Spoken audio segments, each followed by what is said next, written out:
તો એમાં આપણે મરચાં લીધા છે, લસણ લીધું છે ને આદું લીધું છે.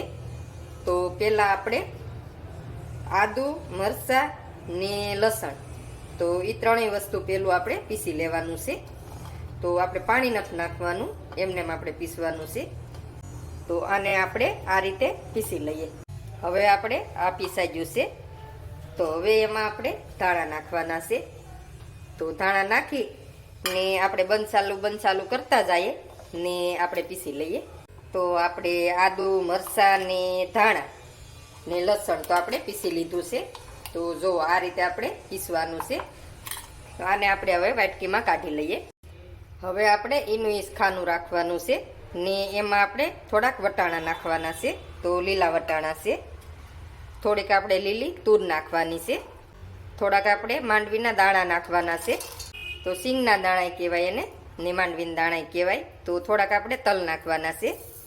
તો આને આપણે આ રીતે પીસી લઈએ.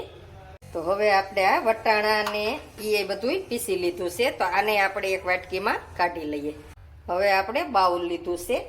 તો બાઉલમાં આપણે મેથી નાખી દેવાની છે. તો મેથી આપણે ધોઈ હારીથી ને ઝીણી ઝીણી આપણે કટિંગ કરી લીધી છે. તો આ રીતે આપણે કટિંગ કરી લેવાની છે. તો મેથી આપણે થોડીક વધારે લેવાની છે. હવે એમાં આપણે લીલા ધાણા નાખવાના છે. તો થોડાક આપણે એમાં લીલા ધાણા નાખીએ. હવે આપણે એમાં આદુ ને મરચાંની પેસ્ટ છે, તો એ નાખવાની છે. થોડુંક આપણે મીઠું નાખવાનું છે. થોડોક આપણે ધાણા જીરુંનો ભૂકો નાખવાનો છે. થોડીક આપણે હળદર નાખવાની છે. થોડીક આપણે હિંગ નાખવાની છે. થોડીક આપણે ખાંડ નાખવાની છે. થોડુંક આપણે લાલ મરચું નાખવાનું છે. થોડાક આપણે ખાવાના સોડા નાખવાના છે. એક આપણે લીંબુનું ફાડું નીસવવાનું છે. તો લીંબુ તમારે જરૂર નાખવાનું, એની હિસાબે સ્વાદ બહુ મસ્ત આવે, ખાટો મીઠો. તો આપણે ખાંડ નાખી છે એટલે લીંબુ નાખવાનું.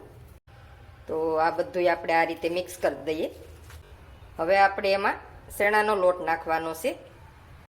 તો એકને અડધી વાટકી આપણે લોટ નાખ્યો છે શેણાનો. આ આપણે ઘઉંનો લોટ છે. તો ઘઉંનો આપણે જાડો લોટ ભાખરીનો આવે એ છે. તો એક વાટકી આપણે એ નાખવાનો છે. હવે એક ચમચી આપણે મોટી ચમચી તેલ નાખવાનું છે. તો તેલ આપણે ઝાઝુ નથી નાખવાનું, થોડુંક જ નાખવાનું છે. તો હવે આપણે આનો લોટ બાંધી લેવાનો છે. તો આપણે લોટ આપણે એમ લાગશે તો પાછા નાખીશું, નકર આપણે લોટ થઈ રહે તો નથી નાખવાનો. તો પહેલાં આ રીતે આપણે બધું સારુંથી મિક્સ કરી દેવાનું છે ને પછી પાણી નાખીને લોટ બાંધવાનો છે. તો આપણે હજી એક વાટકી શેણાનો લોટ નાખીએ છીએ, કેમ કે લોટ આપણે જોતા પૂરતી જ નાખવાનો છે. તો હવે આપણે થોડું થોડું પાણી નાખી, પાણી ઝાઝું નથી નાખવાનું, આમ થોડું થોડું જ નાખવાનું છે ને લોટ બાંધી લઈએ. લોટ આપણે બાંધી લીધો છે. તો આ રીતે આપણે લોટ બાંધવાનો છે ને હથેળીમાં આપણે તેલ લગાડી ને થોડો થોડો લોટ લેવાનો છે ને નાની નાની આપણે ગોળી વાળી લેવાની છે. તો મોટી નથી વાળવાની, નાની નાની જ વાળવાની છે. તો આ રીતે આપણે બધી ગોળી વાળી લઈએ. તો આપણે બધી ગોળી વાળી લીધી છે નાની નાની, જોવો તમે કેવી સરસ લાગે છે. તો આ રીતે આપણે બધી બનાવી લેવાની છે ને હાલો હવે આપણે આને તળી લઈએ. તેલ આપણે ગરમ કરવા મૂકી દીધું છે. તો હવે આપણે એમાં એક એક ગોટી નાખીને મીડિયમ ગેસ ઉપર આપણે તળવાની છે. તો ગેસ આપણે મીડિયમ જ રાખવાનો છે, ફૂલ નથી રાખવાનો. તેમાં ગેસે તળીએ એટલે મસ્ત અંદર લગી તળાઈ જાય. તો આપણે અલટ પલટ કરતા આપણે બધી ગોળી તળાઈ ગઈ છે. તો જો તમે બહુ મસ્તની બની ગઈ છે. તો આ રીતે કલર ફરી જવા દેવાનો ને થોડીક લાલ કલર આવી જાય ત્યાં સુધી તળી લેવાની ને ગેસ આપણે મીડિયમ જ રાખવાનો છે, ફૂલ નથી રાખવાનો. તો આપણે બધી ગોટી તળાઈ ગઈ છે. તો હવે આપણે આને ડીશમાં કાઢી લઈએ. તો જો બહુ મસ્ત આવી ને ઉપર જો ક્રશ થઈ ગઈ છે, તો એ આપણે અંદર લગી સડી ગઈ હોય. તો હવે આપણે બટેટા લીધા છે. તો બટેટા આપણે નાની સાઈઝના લીધા છે ને 2 ભાગ જ કર્યા છે. તો આને આપણે થોડીક વાર તળી લઈએ. તો આ રીતે આપણે ઉલટ પુલટ કરતા જવાના છે ને તળી લેવાના છે. તો બટેટા આપણે ઉલટ પુલટ કરતા તળી લીધા છે. તો જો થોડોક કલર ફરી ગયો છે. તો થોડોક કલર ફરી જાય એટલે આપણે કાઢી લેવાના. આ રીતે થઈ જાય એટલે તો બટેટા આપણે કાઢી લઈએ. હવે આપણે રીંગણા લીધા છે. તો રીંગણાના આપણે 2 ફાડા કરી લીધા છે. તો એને આપણે થોડીક વાર તળી લઈએ. તો એને આ રીતે આપણે ફેરવતા જઈએ ને તળી લેવાના છે થોડીક વાર. તો રીંગણા તળાતા વાર ન લાગે. તો આજ આપણે ઊંધિયું બનાવીએ છીએ. તો થોડાક શાકમાં બનાવીએ છીએ. તો આમાં આપણે તમે ગમે એ કાચા કેળા રતાળું બધી વસ્તુ નાખી શકો, પણ ન હોય કાંઈ પણ વસ્તુ ને થોડાક બકાલામાં આપણે શાકમાં બનાવવું હોય તો બની શકે. તો એ રીતે હું બનાવું છું થોડાક શાકમાં. તો આ રીતે આપણે એને તળી લેવાના છે. તો રીંગણા તળાતા વાર ન લાગે, થોડીક વારમાં તળાઈ જાય. તો રીંગણા આપણા તળાઈ ગયા છે. તો એને આપણે કાઢી લઈએ. તો ગેસ હવે આપણે બંધ કરી દેવાનો છે. હવે આપણે બાઉલ લીધું છે. તો બાઉલમાં આપણે તુરના દાણા લીધા છે. તો તુરના દાણા નાખી દઈએ. હવે આપણે પાપડી લીધી છે. તો સુરતી પાપડી કહેવાય આને. તો હારી હોય એટલે આપણે આખી બે બાજુથી નસું કાઢી નાખવાની ને આખી રહેવા દેવાની. તો આ આપણે લઈ લઈએ. હવે આપણે વટાણા લીધા છે. તો થોડાક વટાણા લેવાના છે. તો આપણે ટીંડોરા લીધા છે. તો એના આપણે બે ભાગ કરી નાખ્યા છે. તો એ આમાં લઈ લઈએ. તો આપણે વાલોર લીધી છે. તો વાલોરે આપણે બે ભાગ કરી લીધા છે ને નાની હોય તો આખી રહેવા દેવાની. તો આ બધું આપણે બકાલું આમાં ભેગું કરી દીધું છે ને આને હવે આપણે ધોઈ લેવાનું છે. તો બધું બકાલું આપણે 2-3 પાણીએ ધોઈ લીધું છે. તો આને હવે આપણે સાઈડમાં મૂકીએ. તો આજ આપણે કુકરમાં ઊંધિયું બનાવવાનું છે. તો તેલ આપણે મૂકી દીધું છે ને આ બધી વસ્તુ છે દાણાને તો એ આપણે પહેલાં તેલમાં ડાયરેક્ટ ચડવા દેવાના છે. તો મીડિયમ ગેસ રાખીને આપણે આને ચેડવી લેવાના છે આમાં થોડીક વાર. હવે આપણે એક ટમેટું લીધું છે. તો એ નાખી દઈએ ને હવે આપણે મીઠું નાખવાનું છે થોડું.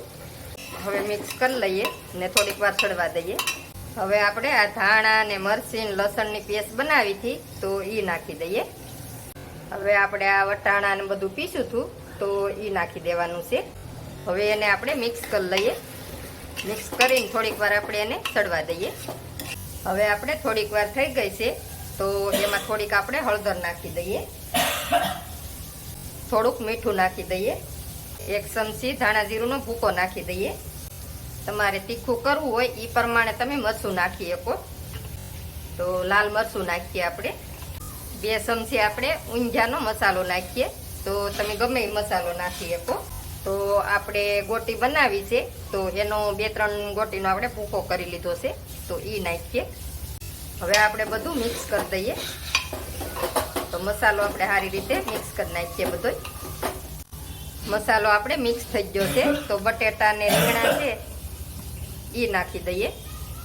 હવે આપણે બધું મિક્સ કરી લઈએ. તો ખોરિયાથી આપણે મિક્સ કરવાનું છે ને હવે આપણે એમાં પાણી નાખી દઈએ. હવે આપણે એમાં થોડીક ખાંડ નાખી દઈએ. તો 2 ગ્લાસ પાણી નાખ્યું છે આપણે ને હવે એમાં આપણે થોડુંક લીંબુ નીસવી દઈએ. હવે આપણે આ ગોટી બનાવી છે તો એ ગોટી આપણે આ રીતે ઉપર નાખી દઈએ. હવે આપણે ઢાંકણું ઢાંકી ને 2 સીટી થવા દેવાની છે, કેમ કે બધી વસ્તુ સડેલી છે એટલે વાર નહીં લાગે. તો ઊંધિયું આપણું બનીને તૈયાર થઈ ગયું છે. તો હવે આપણે એમાં વઘાર કરવાનો છે. તો વઘાર માટે આપણે તેલ મૂક્યું છે. તો આપણે તેલ ગરમ કરવા મૂકી દીધું છે. તો એમાં આપણે રાઈ નાખવાની છે. હવે આપણે ગેસ બંધ કરી દઈએ. હવે આપણે એમાં જીરું નાખવાનું છે. તો હુક્કલ 2 મરચાં લીધા છે તો એ નાખવાના છે. હવે આપણે એમાં થોડીક હિંગ નાખવાની છે ને થોડુંક આપણે લાલ મરચું નાખવાનું છે. તો આ રીતે આપણે મિક્સ કરી ને વઘાર આપણે આ રીતે ઉપર નાખી દેવાનો છે. હવે આપણે લીલા ધાણા ઉપર નાખી દેવાના છે.